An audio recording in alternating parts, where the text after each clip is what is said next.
Per la quarta e ultima batteria stanno per scendere in acqua Matteo Bianchi in corsia 1, Jacopo Nicolò Formentini in 2, Bogdan Kovacevic in 3, Massimo Chiarioni in 4, Riccardo Cendroni in 5, Matteo Calzeroni in 6, Nicolas Bottoli in 7, Tommaso Cerpelloni in corsia 8.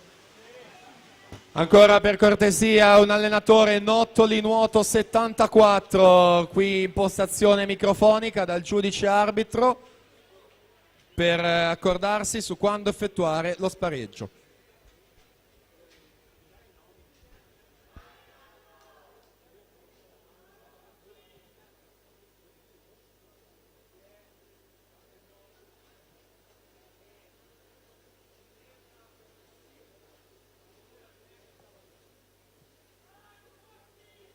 Elia Codardini 57,89 per aggiudicarsi questa batteria davanti a Farinella e Beghetto.